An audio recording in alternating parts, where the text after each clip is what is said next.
प्यारी साथ संगत जीओ, वाहिगुरु जी का खालसा, वाहिगुरु जी की फतेह। धन धन रामदास गुरु जिन सिरिया तिने सवारिया, पूरी पूरी करामात आप सिद्ध धारेगा है। मनोहर गुरबाणी का शब्द आप श्रवण करने सुन उस अकाल पुरख दी ते नाल सतगुरु की उस्तत वो वाहिगुरु जिस पे कृपा करते हैं, जिस पे टुटता है, अंत का प्रसन्न होता है, उसका जीवन उसकी कारक ऐसी सोनी ऐसी सुचज्जी कर देता है कि हर पासे धन बन होती है। ऐसा ही भाई जेठा जी के जीवन में आप देखते हैं किवें साध संगत जीओ ऐसे सेवा के सिमरन के मुजस्मे बन के वो अवस्था प्राप्त हो गई। उस कृपालु मालिक ने, उस दयालु प्रेतम ने ऐसी रहमत की थी, गुरु की शरण मिली, उस तो बाद शासन में ऐसी बख्शिश हुई कि हर पासे धन धन रामदास गुरु जिन सिरिया तिने सवारिया, पूरी हुई करामात आप सिरजनहारे कार्य। उस सिरजनहार ने जिसने बनाया उसने ऐसी कारित करी, उसने ही इस तरह धन धन करवाई। खास में जो जेड़े उसते होके रहते हैं, जेड़े उसते बन जाते हैं, वो मालिक किवें कृपा करता है, किवें रहमत करता है, किवें सबब वसीले बनाता है कि किस तरह की इतनी ऊंची सूची सूरत बना देता है कि उस मालिक की कृपा सदके समझो लोग परलोक दोनों ही सफल हो जाते हैं। फिर राज साहब जी की पावन बाणी की आप विचार व्यक्त करना निभाना जतन कर रही हूँ। चौपाई साहब जी का पाठ जो गुरु कलगीधर पातशाह के मुखार में तो जारी किया हुआ है, उस मालिक की उस्तत भी है, उसके अगे जोड़नी भी है कि वे उस मालिक के अगे अरदास बेनती की गई है, जेड़े शत्रुओं का संहार करने की गल की गई है, जेड़े सत्संगी जना का उद्धार करने की गल की गई है। ये आप चौपाई साहब के पाठ में उसके अनंत गुणों का भी वर्णन है, नाल विसास में इस तरह की जोड़नी है। गुरु पातशाह फरमान करते हैं एक रूप अरूप स्वरूपा, रंग पयो राव कई फूपा, अंडर तेरस तेतक कीनी, कुछ खान बहु रटते में। उस कुदरत वाले जेड़ा बहुत ही विस्मयकारी है, उसके कोतक भी हैरानी जनक ने, हैरत अंगेज जिन्होंने आप आख सकते हैं, आश्चर्य रूप है। वो मालिक एक रूप अरूप स्वरूपा, अनुपम सौंदर्य का मालिक है, विलक्षण स्वरूप वाला है। वो मालिक कितने गरीब ते कितने अमीर बनया हुआ है। किवें साथ संगत जी वो अमीर ते गरीब किवें हो सकता है, क्योंकि वो रंग विच भी है ते राजे विच भी है।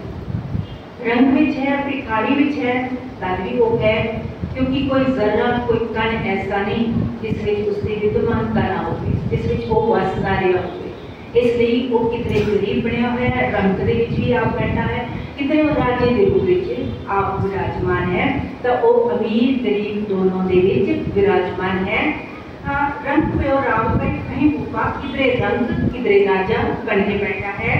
अंडर सेरस तेतज कीनी, उत्पत्ति के चार कारण उसने बनाए उस मालिक ने, तो उसने नाल ये सारा पसारा किया। अंडर अंडे को पैदा होने वाले जीव, जेर तो पैदा होने वाले जीव, शासन जी सेतक पसीने तो पैदा होने वाले जीव, ते वनस्पति के रूप में जो कुछ अपने आप प्रकृति के रूप में वो उपजती है, उसके रूप में पैदा होने वाले जीव। इसलिए बलिहारी कुदरत वसिया विरामत न जाए लखिया गुरबाणी जाए, तो उस कुदरत के एक उसने एक चार जरिए बनाए, पैदाइश से रचना दे ते फिर उन्हां सारियां दी रचना विच वो आप मौजूद है ते वो अपनी ये सारी सृष्टि जो सिरजना जो है वो कर रहा है। ये सारी मालिक की रचना है ते उसके विच वो आप भी वसिया होया है। कहूँ फूल राजा कोई बैठा, कहूँ सिमट पे संकरी कैठा, सदरी सृष्टि दिखाई असंभव आज जुगाड़ स्वरूप स्वयं। इस पावन इस पद में गुरु पातशाह ये समझा रहे हैं कि वो परिपूर्ण परमात्मा कितने के भूल के, यानी विस्तृत रूप में अपना पसारा जो इतना किया हुआ है उस रूप में है। कदे सासनी जो वो समेट लेता है वो भी उसका रूप है। कदे ब्रह्मा के रूप में उत्पत्ति कर रहा है, किधरे सासनी जो शिव के रूप में जो है उसनों परलय कर रहा है, यानी समेट रहा है। हर रूप ये ड्यूटियां लाइया उस मालिक ने, पर उस सारे के पीछे वो आप है, उसका आदेश है, उसका हुक्म है, उसकी कोई अवहेलना नहीं कर सकता। एक बंदा है मूर्ख प्राणी जो उसकी अवहेलना करने की, अवज्ञा करने की गुस्ताखी करता है, पर शासन की बहुत सारी कुदरत उसके हुक्म में चल रही है ते उस तो बिना किसी को चारा नहीं है। बेशक उसकी अवज्ञा करने की कोताही करते ना इंसान करता है, पर असल में होंदा वो कुछ है जो उस मालिक की रजा है ते उसकी रजा में जिसनों राजी रहना आ जाता है, उसका जीवन सहज ते सुखैन हो जाता है कि उसके विपरीत दिशा में चलना उसने मजदार बिजली को बनाने को बनाया। जिवें पानी में जो चलते ना जो किसी नदी में किसी तैरना होता है, उसकी एक गति है, किस रूप में किस तरफ हाथ पैर मारने ने, जो उससे उल्ट तरफ करेगा तो उसने डूब जाना है। इसलिए शासन में जो गुरु पातशाह समझाते हैं वो परमेश्वर जी के कोई के भाव विस्तृत रूप से राजा बनया बैठा है, किसी संकुचित रूप में होके उसने त्यागी रूप में सन्यासी बनया बैठा है, सन्यासी रूप में त्यागी रूप में सन्यासी बनया बैठा है, किधरे अपने विस्तृत रूप से वो राजा बनया बैठा है। उस आप ही आप प्रकाशवान है, सुंदर स्वरूप वाला है, प्रभु सृष्टि के आद विच ते प्रकाश स्वरूप सी है, युगां दे प्रारंभ तो भी आज वर्तमान विच भी ते आने वाले समय विच भी वो रहेगा। जदों ये समेट भी लवेगा तद भी वो रहेगा। इसलिए गुरु पातशाह जपजी साहिब के अंदर स्पष्ट करते हैं, आद सच, जुगाद सच, है भी सच, नानक होसी भी सच। काल के तीन रूप दसे ने शासन में जो, पर उस मालिक के आद जदों ये रचना नहीं हुई सी तद भी वो सच स्वरूप सी, जदों उसने रचना कर दी तद भी वो सच स्वरूप ते शासन में जो युगां के प्रारंभ तो भी युगां के विचकार भी ते जदों युग नहीं रहेंगे तद भी वो सच स्वरूप विच मौजूद रहेगा। वो परिपूर्ण परमात्मा सदा कायम रहने वाला सदा स्थित है। असल में शासन में निरंकार किधरे कमल बोले तो उत्पन्न होगी सृष्टि उत्पत्ति का मूल कारण ब्रह्मा बनया बैठा है, किधरे जगत समेट के विनाश करने वाला प्रलयकारी रूप शिव बनया हुआ है। भाव वास्तव रचनाहार, वास्तविक रचनहार ओयो है, समेटनहार भी ओयो है, प्रलय का कारण भी ओयो है, सृजना का कारण भी ओयो है, पर विचकार जिसने ड्यूटी लाई हुई है वो अपनी अपनी ड्यूटी बजा रहा है, उन्हें सब के पीछे भी ओयो है।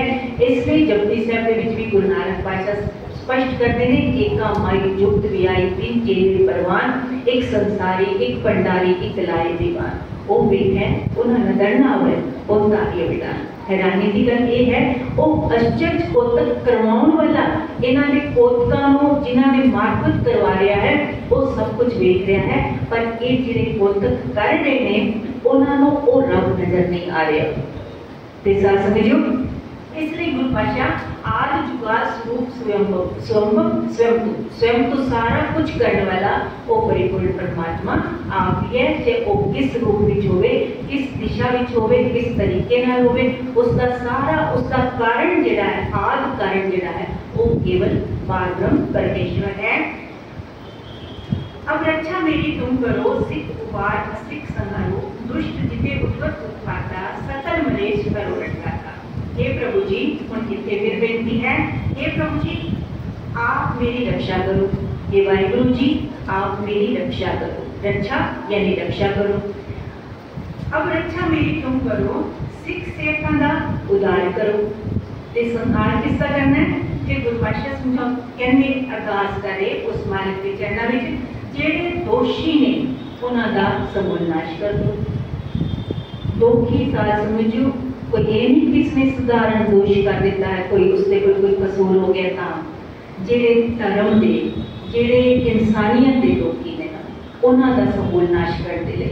गुरु पातशाह ने अपने जीवन का मकसद ही यो दसिया कि उस परमात्मा ने मैनू अपना सुत नवाज के इस जगत में भेजा ते धर्मियां की रक्षा दे लई, धर्म की रक्षा दे लई, धर्म के धर्मियां की रक्षा दे लई ते जेड़े इस तरह के दोखी ने उन्हां दा समूल नाश कर, अधर्मियां दा समूल नाश कर दे मैंने भेजा। जो कितनी मानवता से कितना अत चुकी हुई थी सास में। जी औरंगजेब के समय में देख लो कितना जुल्म हो रहे सन ते उन्हां दा समूल नाश कर दे।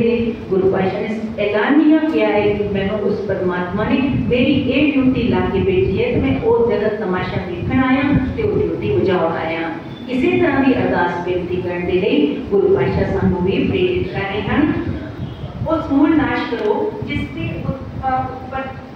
उत्पत्ति कोटि बुद्धि वाले मानवता के दोषी इंसानियत के हत्यारे हैं उन्हां दा युद्ध विच विनाश करो। ये अरदास है उस मालिक के चरणों में गुरु कलगीधर पातशाह ने इस साथ संगत आपां उन्हां दोषियां विच ना आइए जिस दे लई गुरु पातशाह जिस परिवार के लिए उन्होंने उभारण के लिए उस मालिक के अगे जोगनियां कर रहे हैं आप उस में सम्मिलित होइए ताकि साडे ते भी उही अरदास जिहड़ी है वो मुकम्मल तौर पर साडे ते भी उसका पूरा प्रभाव होवे।